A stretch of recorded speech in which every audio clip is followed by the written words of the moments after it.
Si cuando escuchas la palabra menopausia, solo viene a tu mente bochornos, pérdida de músculo, aumento de peso, mal humor, cero líbido, pues creo que te va a convenir quedarte y ver este episodio. En este episodio vamos a platicar con un doctor que ustedes ya conocieron en la temporada 1, el doctor Arellano, que es un especialista en menopausia y climaterio, donde lo que vamos a hacer es centrarnos en mitos y realidades, en qué sí se puede y qué no se puede, qué hay alrededor de la menopausia, la terapia hormonal, dónde sí, dónde no, las terapias alternativas, es decir, qué se puede hacer y sobre todo el tratar de entender un poco qué es la menopausia. El tratar de entender que no es una enfermedad, es un proceso natural. Y como tal tenemos que abordarlo, y como tal tenemos que entenderlo, y como tal tenemos que abrazarlo. Si tú crees que esta información puede ser útil para ti, quédate a este episodio y por favor, suscríbete y compártelo con esa persona que no es por decirle que ya estás grande, sino que esta información le puede ayudar a tomar mejores decisiones. ¿Esto es bebé a bordo o no? O sea, y que las pacientes lleguen a la menopausia, yo creo que es lo más fuerte, lo más repetitivo en las consultas, ¿no? Que llegan sintiéndose terrible, ¿no? Con toda la sintomatología, pero también sintiéndose un poco relegadas o rechazadas o invalidadas en cuanto a sus síntomas, pero también en cuanto a sus emociones, ¿no? Frecuente es que llegan diciéndome, es que vengo para que me calme los nervios, ¿no? Necesito terapia hormonal porque estoy muy ansiosa o porque estoy muy estresada o porque lloro fácilmente, y entonces todos estos síntomas psicológicos se confunden frecuentemente con la falta de hormonas, ¿no? O con la menopausia como tal, cuando en realidad no es la única causa. Incluso podemos subdiagnosticar o no darnos cuenta que están pasando algunas enfermedades psicológicas o psiquiátricas asociadas a la menopausia, o no necesariamente, ¿no? Sino que coincide con la época de esta época de la vida de la mujer. Y pues eso, las menosprecian porque pues asumen que es por la falta de hormonas, cuando en realidad tienen una patología psicológica importante, ¿no? Que necesitaría tratamiento específico.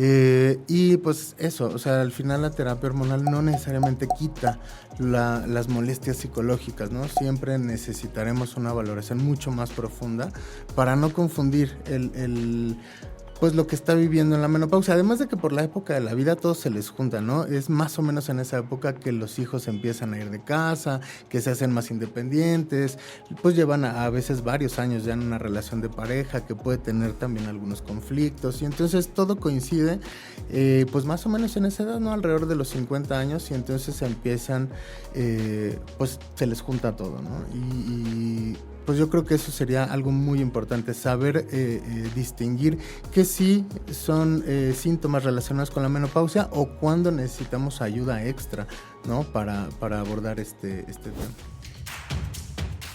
Hola, bienvenidos a Bebé a Bordo o no. Soy el doctor Omar Colín, ginecólogo y biólogo de la reproducción. Este podcast va a tratar acerca de temas relacionados a infertilidad, maternidad o no. ¿Por qué? Pues porque no todas las mujeres hoy día quieren embarazarse o les interesa hablar sobre este tipo de temas.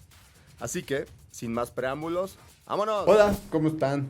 Estamos de regreso en un episodio más de su podcast de confianza, Bebé a Bordo o no. Y en esta ocasión me vi en la necesidad en una buena necesidad, de volver a invitar a alguien que ya estuvo acá, que ya nos platicó y estuvimos un buen rato chismeando sobre una etapa en la vida de la mujer. Pero bueno, aquel episodio que grabamos, pues tuvo mucho movimiento, digamos que gustó y generó mucha inquietud. Tanta que por eso digo que me vi en la obligación y en la necesidad de volver a invitar al doctor Arellano, Ya lo conocen, ya espero se acuerden de él, si no, ahorita lo volvemos a presentar. Él pues, es un experto en climaterio y menopausia. Él está a cargo, bueno, sigues a cargo de, Ahí andamos, digo, sí, porque sí. eso cambia, pero sigue estando a cargo de la clínica de climaterio y menopausia en el Instituto Nacional de Perinatología.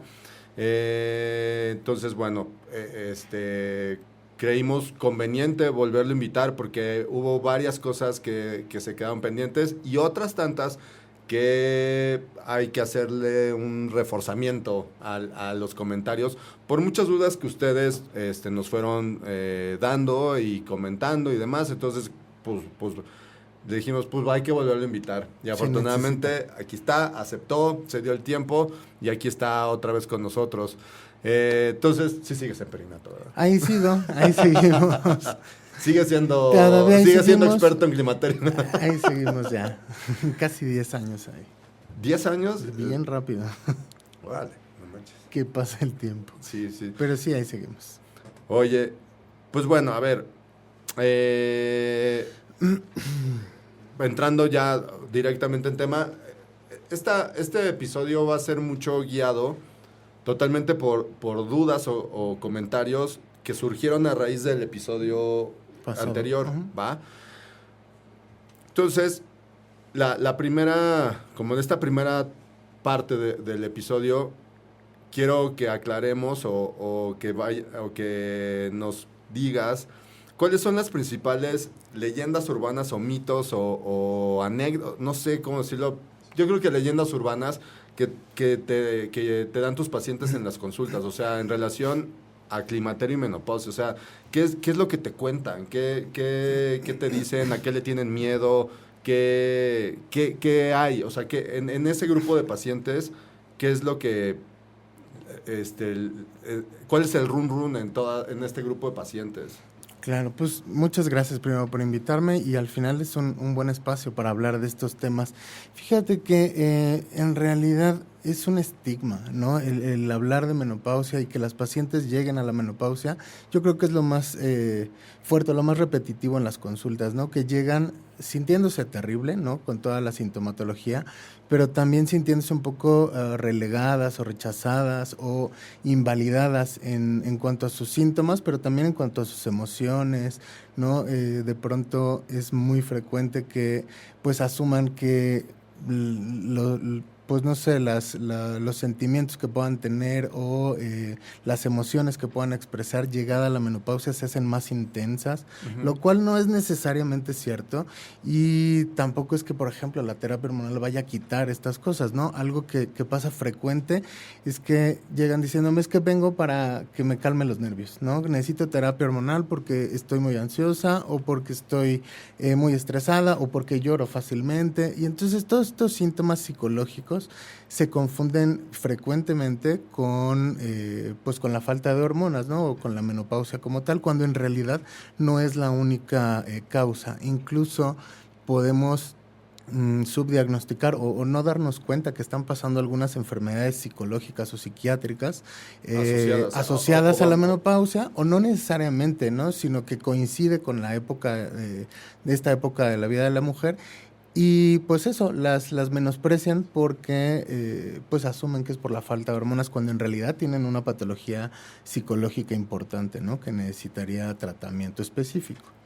Es decir, o sea, muchas veces coincide un tema o una patología, depresión o ansiedad, que no tiene nada que ver con la meno, pero coincidió o se agudizó con... Exactamente, y entonces lo atribuyen a la menopausia cuando en realidad puede haber otra patología ahí importante. Y pues eso, o sea, al final la terapia hormonal no necesariamente quita las molestias psicológicas, ¿no? Siempre necesitaremos una valoración mucho más profunda para no confundir pues lo que está viviendo en la menopausia. Además de que por la época de la vida todo se les junta, ¿no? Es más o menos en esa época que los hijos empiezan a ir de casa, que se hacen más independientes, pues llevan a veces varios años ya en una relación de pareja que puede tener también algunos conflictos y entonces todo coincide pues más o menos en esa edad, ¿no? Alrededor de los 50 años y entonces empiezan, pues se les junta todo, ¿no? Y pues yo creo que eso sería algo muy importante, saber distinguir que sí son síntomas relacionados con la menopausia o cuando necesitamos ayuda extra, ¿no? Para abordar este tema. Pero entonces, ahí también, por algo que acabas de comentar, creo que se derivan dos leyendas urbanas, las que llegan pidiendo hormonas para solucionar todos los problemas de la Exacto. vida y las que piden todo menos hormonas porque las van a matar. Exacto, porque tienen un montón de miedo, también es otro de los mitos importantes, ¿no? Los beneficios o daños que puede hacer la terapia hormonal, cuando en realidad pues ya sabemos que es una terapia efectiva, segura, siempre y cuando pues la apliquemos a la paciente adecuada, ¿no? Ok. Oye, ¿y alguna otra leyenda urbana o algún otro, no sé cómo decirlo, algún otro como comentario en general o sea, que algo que sea muy repetitivo en las pacientes, no sé, por ejemplo, es fácil que lleguen a consulta por eso o se tardan en llegar, ¿cómo es el comportamiento de las pacientes en esa etapa de su vida? Fíjate que es curioso, a lo largo de estos años cada vez es más frecuente que lleguen las pacientes a consulta pronto, ¿no? O sea, empiezan cualquier síntoma, ¿no? Irregularidades en la menstruación o cambios en el estado de ánimo o los famosos bochornos, ya acuden mucho más rápido a consulta porque identifican que no es algo normal, ¿no? Y que empieza algo a cambiar. Pero pues antes sí tenían, incluso ahora, ¿no? Depende de la población, pero hay un retraso de pronto en la atención médica, sobre todo por pena, por tabú o por ignorancia, porque no saben que esto tiene tratamiento o que necesita un acompañamiento, ¿no? Y otra de las cosas que se repiten mucho en la consulta es el miedo a un embarazo o las ganas de un embarazo, ¿no? Entonces, también en esta última transición o en este final de la vida reproductiva, algo muy importante será especificarles que pues tal vez hay algún grupo de pacientes que todavía pueden embarazarse, ¿no? Entonces también la anticoncepción en el fin de la vida reproductiva es bien importante tratarlo y saber que es posible, ¿no? Muchas veces llegan diciendo que ya les llegó la menopausia y es un embarazo, ¿no? De tardío, entonces... Sí, te ha pasado eso. O es sea, muy frecuente. Que llegan con síntomas, o sea, que ellas asumen que llegó la menopausia, 48, 50 años máximo, ¿no? Y llegan embarazadas, ¿no? O sea, al final llegan diciendo, llegó mi menopausia, ya llevo 3, 4 meses de retraso, pero me mareo, pero tengo algo de náuseas, oiga, estoy bien cansado. Les hacemos una prueba de embarazo y sorpresa, ¿no? Incluso ya embarazos avanzados, ¿no? De 20, 22 semanas, entonces... pues es algo que hay que platicar también en esta etapa. Sí, porque ahí el tema, donde a lo mejor, pues, o bueno, lo más probable es que no sea un embarazo planeado, pero los riesgos obstétricos están. Exacto, sí. Tanto entonces, para el bebé como para la mamá. Para la mamá, exacto, sí, se complican mucho estos embarazos y pues eso, sobre todo porque hay falta de planificación, ¿no? Si bien... hay muchas más complicaciones por la edad, tanto en la mamá con el bebé. Si es planeado, pues se pueden prevenir un montón de cosas, pero si llegan ya a mitad del embarazo, pues es complicado hacer prevención, ¿no? Para evitar enfermedades del embarazo. Claro, sí, pues quién sabe bajo qué condiciones se dio el embarazo. Exacto. Y ni siquiera ha iniciado ácido fólico ni nada, ¿no? Exacto. O sea, incluso se saltan los primeros ultrasonidos, ¿no? El de primer trimestre, estas cosas se los saltan porque llegan más avanzados. Oye, voy a mover, o sea, vamos del mismo tema, pero me voy a mover un poco de edad. Algo que no platicamos la vez pasada, pero fueron preguntas frecuentes, es ¿qué pasa o cómo es el manejo? ¿Qué hacemos con las pacientes que tienen una menopausia precoz? Esto es, una mujer que tiene una menopausia antes de los 40 años. Entonces, que por X o Y razón médica, X o Y, se desafortunadamente tuvo su menopausia a los 38 años. Claro. Es una mujer joven, pero bueno, clínicamente y hormonalmente y todo, tiene su menopausia. ¿Cómo es el abordaje que ustedes le dan? O sea, ¿qué es lo que se debe de hacer en esos pacientes? Esta es una patología bien complicada porque hay un montón de causas, ¿no? Y el rango de edad de presentación pues es muy amplio, ¿no? Entonces, más que menopausia precoz, es esto, una falla ovárica o insuficiencia ovárica prematura, puede pasar desde pues adolescentes, ¿no? O niñas incluso, y hasta antes de los 40 años, ¿no? Entonces, las causas son muy, muy variadas y dependerá del grupo de edad y de la causa que se identifique, pues la gravedad o no del problema. Al final, pues es como si adelantaran tal cual la menopausia. Entonces, todas las enfermedades que pueden ir pasando después de la menopausia, alrededor de los 50 años, hipertensión, diabetes, osteoporosis, todas estas enfermedades crónicas, problemas en los lípidos, ¿no? En colesterol, en triglicéridos, pues empiezan a pasar antes, ¿no? Y entonces tenemos niñas de 20 años, 25 años, sin función ovárica, sin hormonas, que tienen todos estos problemas ya de una mujer en edad de menopausia, ¿no? Entonces, pues eso, el abordaje pues es algo complicado. La gran mayoría de las pacientes no identificamos una causa, ¿no? No logramos saber por qué, salvo las muy específicas, ¿no? Cuando llegan a consulta después de una cirugía, ¿no? Donde les quitaron los ovarios o algún tratamiento oncológico que ocupen quimio o radioterapia, bueno, claro, es mucho más esperado, ¿no? Pero hay otras patologías mucho más difíciles de diagnosticar, enfermedades autoinmunes, a veces algunas infecciones que pueden dañar la reserva ovárica y entonces producir esta falla temprana. Sí, hoy día la endometriosis, que muy por frecuentemente ejemplo, también abate totalmente la reserva ovárica y son mujeres jóvenes. Exacto, y es todo un tema porque el tratamiento después de la endometriosis o después de una cirugía de endometriosis, pues habrá que cuidar algunas cosas, ¿no? Para evitar la recurrencia del dolor, ¿no? Evitar dolor pélvico crónico y las complicaciones de una endometriosis maltratada. Pero son pacientes que necesitan también reemplazo hormonal como tal y no a dosis, esa tal vez sería la diferencia. Estas mujeres de menos de 40 años sin función ovárica necesitan dosis más altas de hormonas porque necesitamos suplir la función del ovario en una edad reproductiva. Entonces, se manejan un poco distinto en cuanto a las dosis y dependiendo de qué enfermedades, ¿no? En una paciente con endometriosis, bueno, se preferirá algún tipo específico de terapia hormonal para evitar estas complicaciones, pero sí definitivamente necesitan dosis mucho más altas. Pero entonces en estos pacientes es todavía más importante la terapia de reemplazo que en la paciente con una menopausia convencional, digámoslo así. Sí, claro.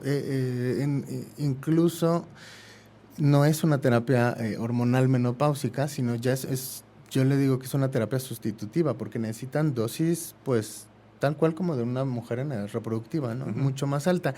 Y, por ejemplo, la falla ovárica es así que tiene un retraso en el diagnóstico y en el tratamiento, ¿no? De pronto, las mujeres con falla ovárica, con menopausia temprana, se tardan en promedio unos 5 años en buscar atención médica y hasta 8 años en empezar terapia hormonal. ¿Por qué? Porque piensan que el dejar de menstruar es por otra cosa o por no sé. Exacto.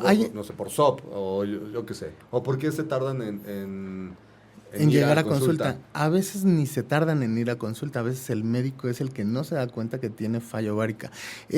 Una buena cantidad de pacientes asumen que es normal tener de pronto retrasos menstruales o a veces son pacientes que tienen sangrados ocasionales, ¿no? 2 o 3 al año, pero tienen sintomatología como de menopausia y asumen que es normal o que se les irá pasando.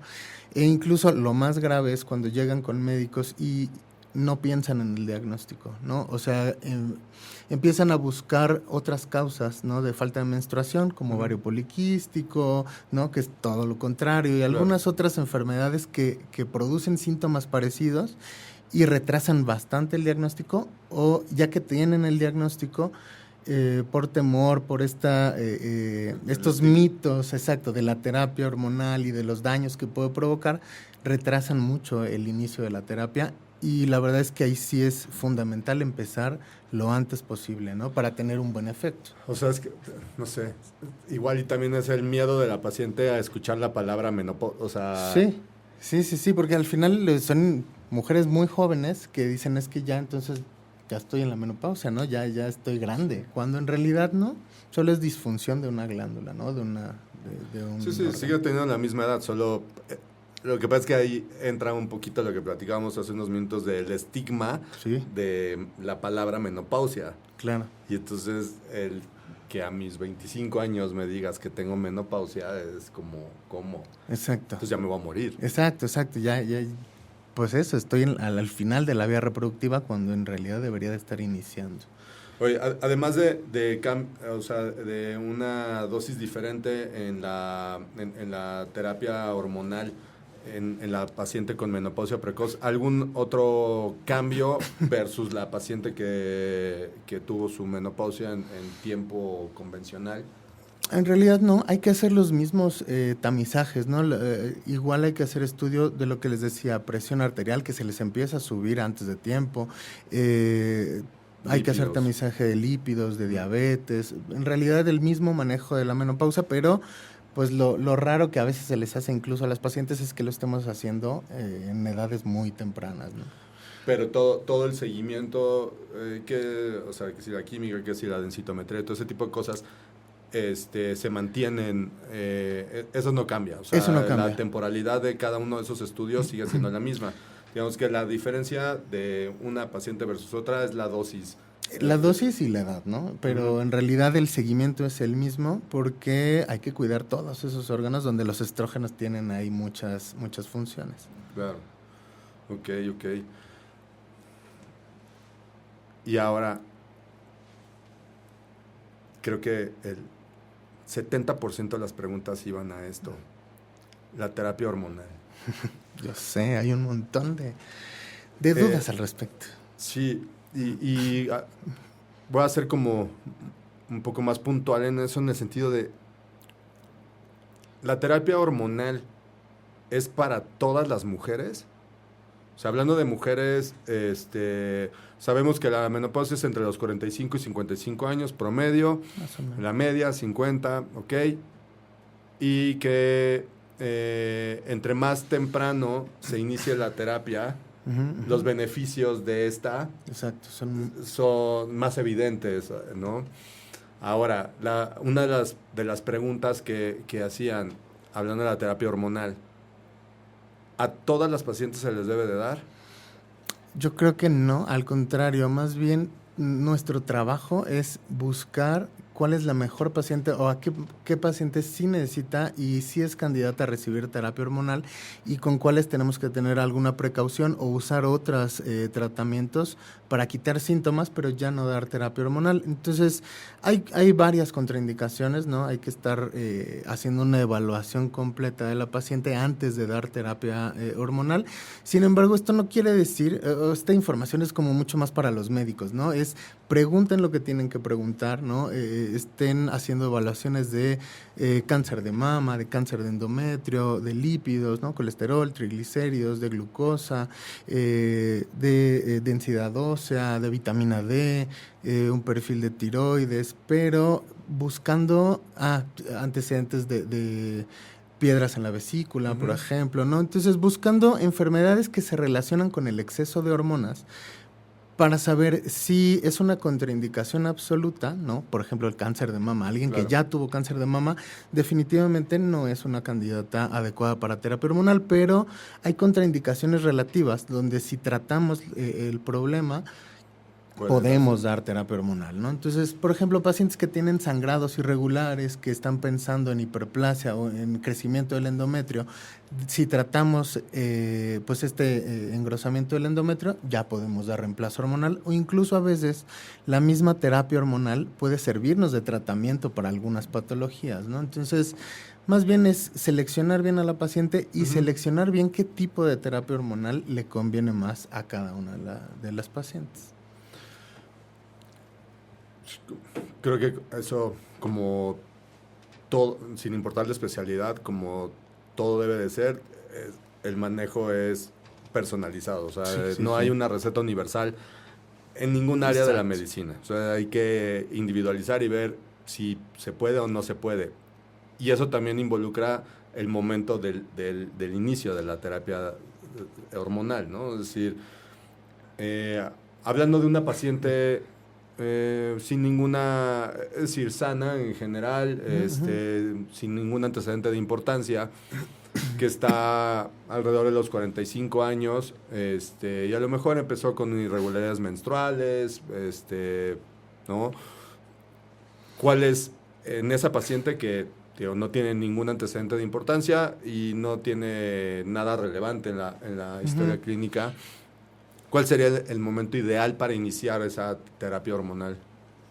Eso también es muy buena pregunta. También a veces esperan a que llegue la menopausia, que les pase un año. Ya llevo un año sin reglar, ahora sí tengo menopausia, vengo por mi terapia. Cuando en realidad la transición a la menopausia, o sea, los años previos a la última menstruación, también son importantes. Puede haber síntomas y es el mejor momento para iniciar la terapia. Porque son pacientes que llegan con sangrados irregulares, ¿no? Entonces, mucho sangrado o sangrados fuera de tiempo. Y entonces, darles terapia hormonal, además de controlar los sangrados, e incluso a veces evitarles una cirugía, también quitan los síntomas de la menopausia y pues también sirven como protección del corazón, de los lípidos, de todas estas enfermedades crónicas desde el inicio. Tenemos una ventana, ¿no? Normalmente tenemos 10 años.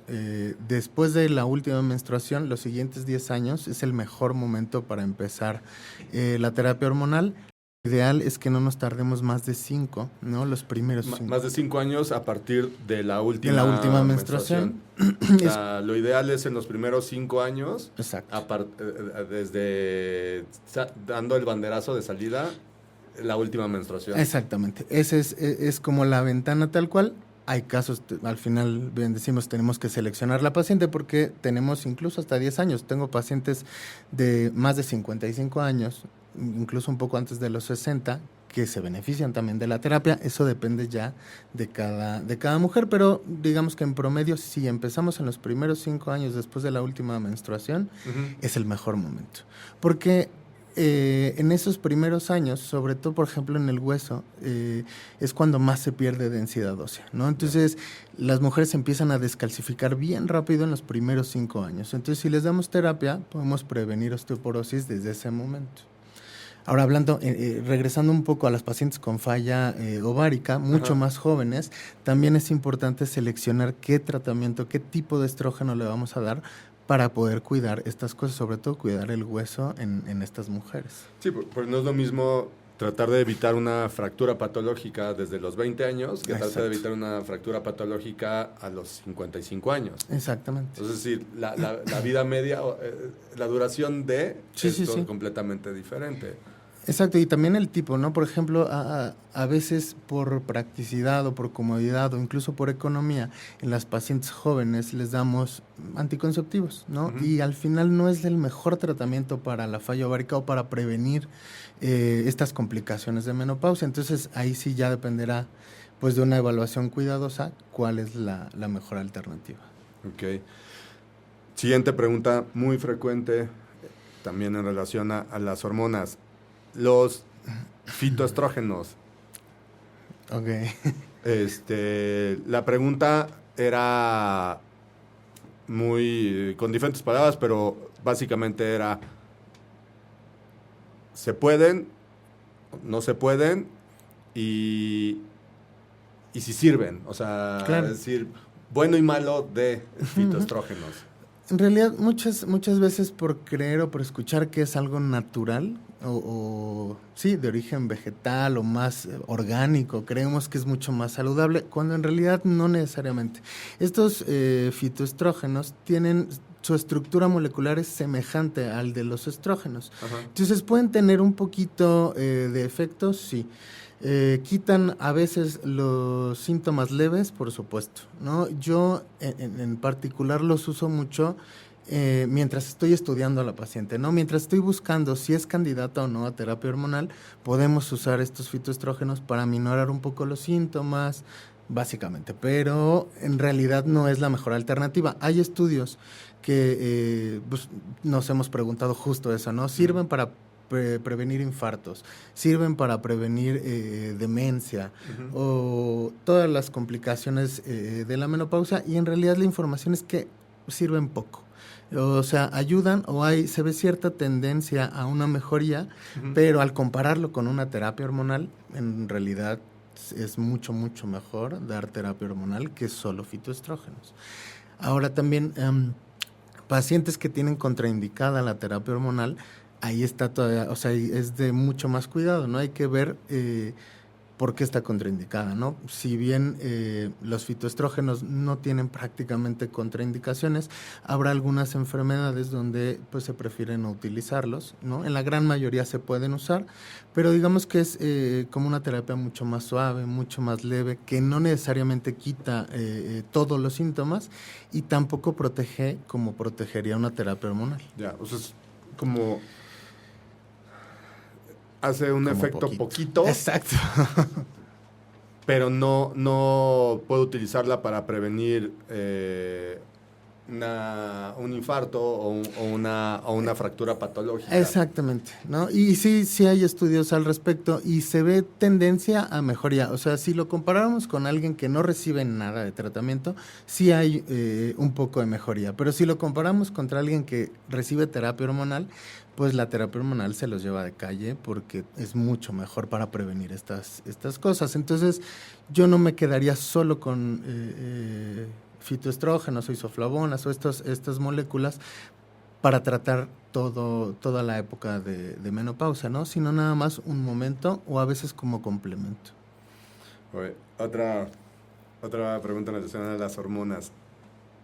¿Hay alguna hormona, como sabemos, las pacientes en esta etapa de su vida, por los cambios hormonales, empiezan a perder masa muscular, ¿no? Fisiológicamente hablando, es decir, es parte del proceso. Y es una de las principales quejas en la consulta, ¿no? Y te preguntan, ¿no me puedes dar algo para volver porque hago las mismas 8 horas de CrossFit que hacía hace 5 años, pero no tengo la misma masa muscular que tenía hace 5 años, aunque hago lo mismo que hace 5 años y proteína y creatina y bla, bla, bla, todo lo que tú me digas, porque mi masa muscular. Entonces te preguntan si yo, así como, ok, te acepto la terapia hormonal, pero si me dices que con eso... Mejor el músculo. Mejor el músculo. Entonces, ay... Son temas bien sensibles porque además nos pasa a todos. O sea, todos después de los 40 años empezamos a perder alrededor de 1% de músculo al año. Así hagamos ejercicio, tengamos buena alimentación, proteína, vamos perdiendo, es parte del envejecimiento natural. Ahí la verdad es que yo prefiero echar mano de nutriólogos clínicos que nos ayudan mucho más a calcular bien la cantidad de proteínas que se necesita, el ejercicio que deben de estar haciendo, y la terapia hormonal puede tener ciertos beneficios para tratar de prevenir la pérdida muscular. Incluso algunas combinaciones con testosterona o con algunos andrógenos también ayudan a prevenir la pérdida muscular, pero pues al final no podemos asegurar que vamos a dejar de perder. O sea, pero al final de todos modos se va a perder. Exacto, nos o sea, digo, es duro decir porque sí. Lo que buscan es escuchar lo contrario, que si se toman esto, entonces pues, van a seguir conservando. Y pues no. Y pues no pasa, o sea, el tiempo va pasando y sí vamos perdiendo poco a poco. La terapia hormonal ayuda a retrasar eso o a hacerlo más lento, ¿no? Que vayamos perdiendo o que vayan perdiendo músculo, pero de una manera más lenta. O al contrario, que si se cuidan, estas pacientes llegan mucho a consultas, es que yo hago todo, como perfecto, hago ejercicio y no bajo de peso y sigo con los mismos problemas de sobrepeso, ¿no? Y después de usar terapia hormonal, el metabolismo como que se reinicia, ¿no? Empieza otra vez a funcionar como un poco como antes y ven ahora sí estos cambios, pero siempre y cuando se acompañe de dieta, de ejercicio, ¿no? De un buen cálculo de calorías, de alimento que necesitan. ¿Tú qué has visto o qué ves que pasa en una paciente en periodo, en una posmenopausia? Paciente que tenía el diagnóstico, ya era conocida como paciente con endometriosis. Esa paciente es candidata para terapia hormonal. Lo pregunto por el antecedente particular de la endometriosis. Depende. En realidad sí son candidatas a terapia hormonal, sobre todo aquellas que ya tuvieron cirugía, ¿no? Alguna cirugía para endometriosis, en realidad sí son candidatas a terapia hormonal. Hay varios estudios que se han hecho, la población es pequeña desafortunadamente, pero hay muchos estudios donde les dan varios tipos de terapia hormonal, ya sea tomada, inyectada, en parches, para ver cuál les producía más dolor o si alguna les producía dolor. En realidad, ninguna demostró que incrementaba el riesgo de dolor, ¿no? Pero, por ejemplo, en las que sí tenían recurrencia, echamos mano de una combinación, ¿no? De estrógenos y unas progesteronas específicas para poder evitar la recurrencia y tratar pacientes en la menopausia con antecedente de endometriosis. Entonces, no está totalmente negada, solo hay que seleccionar bien qué terapia, y también depende mucho qué grado de endometriosis y si ya tuvo o no cirugía de endometriosis. Ok, es decir, un poco igual, es decir, sí pueden ser candidatas, solo la gran mayoría, depende. Exacto, la gran mayoría de las pacientes con endometriosis son candidatas a terapia hormonal, ¿no? Si todo lo demás está sano, son candidatas a terapia hormonal, solamente hay que seleccionar bien cuál. Y también otra cosa que pasa es que de pronto en el mercado hay muchos tipos de terapia hormonal y entonces no siempre la primera elección es la correcta o es la que le cae mejor a la paciente. Entonces, otra cosa que yo siempre les digo en la consulta es ténganme algo de paciencia porque vamos a ir probando las mejores terapias, ¿no? Y la que al final te quite los síntomas, tenga menos efectos adversos y con la que podemos usar la menor dosis posible con la que te sientas bien, ¿no? Entonces, vamos probando. Al final tenemos como pues una guía de cuáles son las mejores y entonces vamos dando pues diferentes terapias hasta encontrar la que a la paciente le quede mejor. Más o menos, ¿cuánto tiempo tarda una paciente, tomando en cuenta este proceso de ensayo-error? ¿Cuánto tiempo tarda una paciente en empezar a notar una mejoría? Es decir, si la paciente fue o su principal molestia fue síntomas vasomotores o la irregularidad menstrual, no sé, ¿en cuánto tiempo empieza a notar? Creo que ahí voy. Depende mucho de los síntomas, pero por ejemplo con bochornos, casi desde la primera, segunda semana ven diferencias bien grandes, ¿no? Ya para, por ejemplo, irregularidades menstruales, a veces nos tardamos 1 mes, 2 meses más o menos en ver ya algún cambio significativo, pero es rápido, relativamente rápido, y sí regresan a consulta diciendo me cambió la vida, ¿no? O sea, ya me siento perfecta, tengo mucha energía, se me acabaron los problemas, ¿no? Y a veces tan corto como 2 semanas de tratamiento. Okay. A veces nos tardamos 1 o 2 meses, pero eso es para síntomas. Yeah. Para todo lo extra, o sea, toda la prevención cardiovascular, ósea y demás, el tratamiento mínimo idealmente debería ser 1 año, para de verdad tener un efecto previniendo estas enfermedades crónicas. Sí, digamos, en lo que la paciente puede percibir es menos de 1 mes y lo que no percibe es mucho más largo. Es por lo menos 1 año. Más o menos alrededor de 1 año. ¿cuánto tiempo idealmente debe de mantenerse esta terapia hormonal? Ok. O sea, un año para que yo vea un cambio metabólico. Exacto, para ¿no? que a lo largo mira, pues no tuve diabetes, mis niveles de glucosa mejoraron, de lípidos, sí. ¿Qué tanto? Hay diferentes propuestas. Algunas guías dicen 5 años máximo. Las sociedades más importantes de menopausia a nivel mundial dan como autorización de darlo hasta 10 años. Antes de los 60 años se puede. Ahora empezamos a hacer estudios en personas mucho más específicas, en grupos muy especiales de 60 a 65 años, bien seleccionadas, tienen beneficios y se puede sin ningún tipo de contraindicaciones. Okay. Pero eso es ya... Es decir, se está trabajando para tratar de hacer más, darles más tiempo la terapia hormonal para tener un poco más de beneficios, pero ahí sí es con mucho más cuidado todavía. Ok, muy bien. Para cerrar, pero voy a hacer una pregunta y luego otras de una amiga, Ginny, va por ti. Que es la que me pidió eso. ¿Hay algo que esté demostrado que pueda prevenir o ayudar a que la paciente, es decir, una paciente de 40 años, si hay algo que esté demostrado que pueda hacer para que le vaya mejor en la meno? O sea, decir, antes de que llegue sí. Okay. Sí, como preventivo. Es decir, he leído que también lo platiqué con la cardióloga el tema de la masa muscular. Generar más masa muscular cuando todavía puedes. Sí. Antes de los 40. Sirve.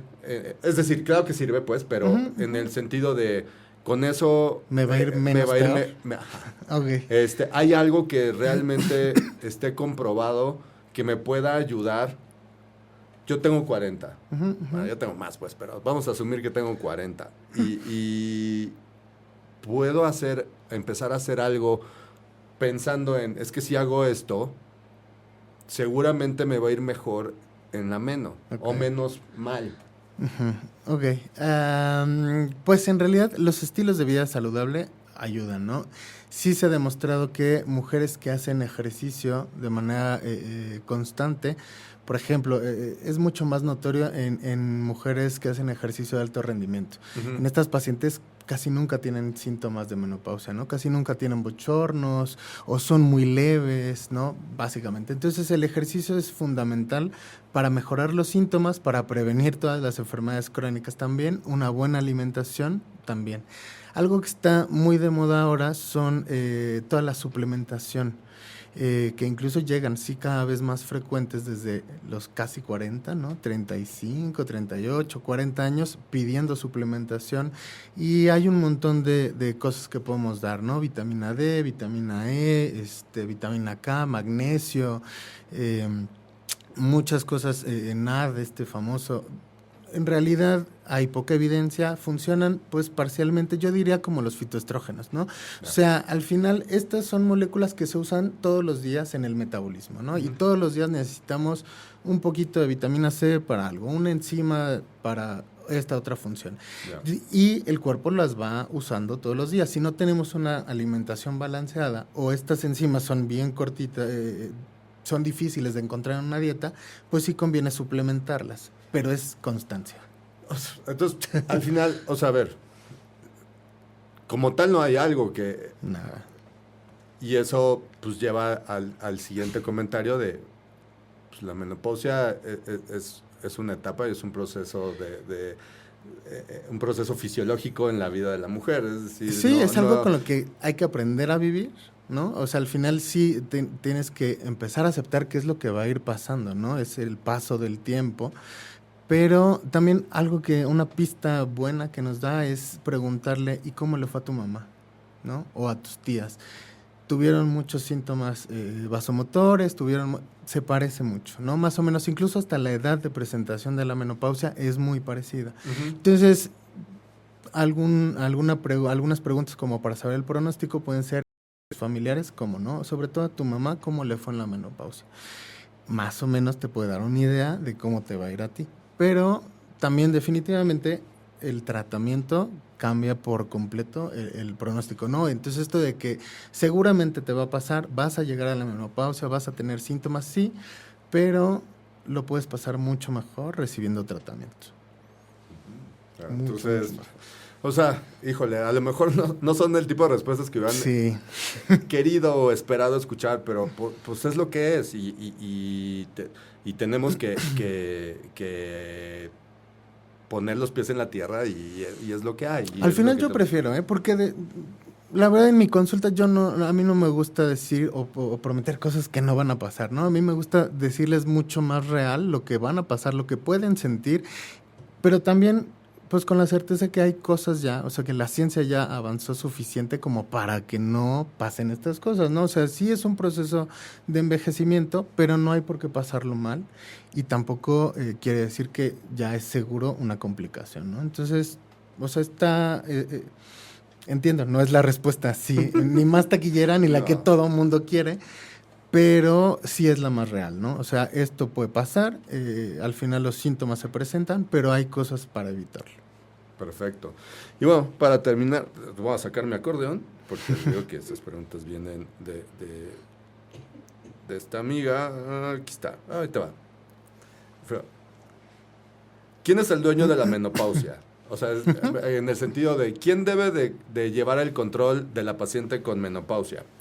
¿El ginecólogo o el endocrinólogo? Mira, qué buena pregunta.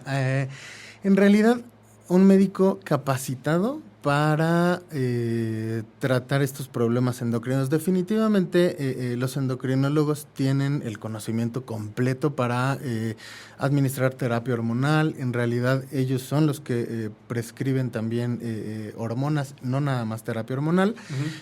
Pero, por ejemplo, a los endocrinólogos les faltan otras cosas que tenemos nosotros, ¿no? Todos los tamizajes ginecológicos de cáncer cervicuterino, de cáncer de mama, pues en realidad los endocrinólogos no lo van a hacer, ¿no? Yo preferiría un tratamiento conjunto para poder mejorar los resultados. Entonces, si bien pueden ir con ambos, ¿no? Y yo tengo pacientes que dicen, yo prefiero, que incluso tienen otras enfermedades, ¿no? Diabetes, hipotiroidismo, van al endocrinólogo y entonces de manera conjunta decidimos la terapia hormonal, ¿no? Entonces lo ideal, como muchas otras, es el manejo multidisciplinario. Es que todo el mundo la ve así, pues claro. Final es más específico. No seas coda. no hay todo en uno, es el manejo multidisciplinario. Es decir, si tiene hipotiroidismo, exacto, pues entonces el endocrino va a ser el ideal para seguir manejando el hipotiroidismo. Y tú como ginecólogo le darás el manejo en otro sentido a la misma paciente. Exacto, de terapia hormonal. Por ejemplo, mujeres con hipotiroidismo sí hay algunas diferencias, ¿no? La terapia hormonal produce algunos cambios en la función de la tiroides, ¿no? Y entonces estas interacciones son las que ya no todos los ginecólogos están preparados para atender, ¿no? Entonces sí necesitan a alguien especializado que sepa manejar estas pacientes y definitivo también echar mano de los endocrinólogos cuando se requiera, sobre todo con enfermedades concomitantes. Va. Pero sí. Última pregunta. Pellets. Sí, no, ¿por qué? En lo personal, a mí no me gustan. ¿Funcionan? Sí, llevamos muchos años con pellets en el mercado, más de 20 años incluso, podría decir. Lo que no me gusta es la presentación, ¿no? Sí, la vía de administración. Por ejemplo, es más fácil usar dosis diarias y de pronto decir, es que me da muchas náuseas, me duele la cabeza, oye, me mareé, me cayó mal el tratamiento. Suspéndelo y al día siguiente se te acaban los síntomas. Los pellets se ponen abajo de la piel y entonces duran de 3 a 6 meses. Y entonces si te cayó mal por alguna razón, te aguantas o gastas una fortuna en medicamentos que contrarresten estos problemas. Ese es el único inconveniente que yo le veo en realidad a los pellets, ¿no? Ya lo demás cada vez validan más las dosis, sabemos mejor qué es lo que contienen, cómo se distribuyen en el cuerpo. O sea, cada vez son más seguros, sí, pero en lo particular no me gustan básicamente por eso, ¿no? Si tienes efectos adversos, o gastas mucho dinero para contrarrestarlos, o te aguantas 3, 6 meses con los problemas. Entonces, en realidad, por eso la precaución con esto, ¿no? Que al final también son diferentes a las hormonas bioidénticas, ¿no? Y esta es otra cosa, ¿no? Hay algunos compuestos bioidénticos que se usan todos los días, ¿no? Y entonces esos se pueden suspender, son más seguros. Definitivo hacen falta estudios para corroborar, ¿no? Que tienen los mismos efectos, pero hemos tenido buenos resultados a lo largo de estos años. Ok, muy bien. Muy bien. Pues, Así. a ver, creo que después de esta sección de pregunta-respuesta, volvemos a caer en un punto muy importante. Es una etapa. No es nada malo. Puede ser muy incómodo. Tienen toda la razón, pero es una etapa. Y esa etapa, hay médicos especialistas en ayudarlas a pasar y atravesar esa etapa. Pero es una etapa, ¿ok? No estamos peleando contra algo malo. Insisto, puede ser incómodo, pero no estamos peleando contra algo malo. Entonces, no duden en acercarse al especialista en eso. No duden en preguntar y no le tengan miedo a los tratamientos que les damos. De verdad, no lo hacemos para hacerles daño. Es para ayudarlas. No le tengan miedo al tratamiento. Ya lo escucharon. Bien indicado, bien valorado. Les va a ir muy bien. De verdad, les va a ir muy bien. No lo dejen de lado. Muchas gracias por estar acá. Un último comentario, conclusión que quieras decirles. Digo, sabiendo que seguramente va a haber muchas dudas y otra vez te invitaremos, pero ¿algún último mensaje que quieras dejarles? Sí, la verdad es que yo me quedaría con algo. Además de esto que dices que es totalmente cierto, es importante que los ginecólogos también hagamos prevención. Y entonces no nada más vemos menopausia, ¿no? Hay un montón de enfermedades más o de cosas que podemos prevenir en esta etapa, ¿no? Y entonces, después de los 50, hacer una colonoscopía es súper importante para prevención de cáncer de colon. La vacuna para herpes zóster, por ejemplo, después de los 50 años también es bien importante. Ya ahora demuestra que hasta disminuye el riesgo de demencia, ¿no? Que son, pues, hitos, son cosas que tenemos que hacer a cierta edad y de pronto, pues, nadie lo hace, ¿no? O nadie lo recomienda. Entonces, esto es más bien para los ginecólogos o para las pacientes para que pregunten por estos tamizajes de otras enfermedades, no necesariamente ginecológicas. Claro, porque pues somos un todo, no solo somos hormonas, no solo son un útero y unos ovarios, o sea, hay muchas otras cosas que hay que estar vigilando, ¿no? Exactamente. Pues muchísimas gracias, gracias por estar aquí en este episodio, ya saben, no dejen de suscribirse, compartir, darle like y si quieren consulta con el doctor Arellano, vamos a poner ahí sus datos para que lo contacten y lo busquen. ¿Por qué? Porque afortunadamente hay gente que sabe tratar ese tipo de situaciones y pues ahí están para atenderlas. Entonces, no duden en buscarlo. Muchísimas gracias y hasta pronto. Bye. Si esta información te está sirviendo o crees que te está siendo útil a ti o a algún familiar, por favor suscríbete y comparte. Esto es Bebé a Bordo.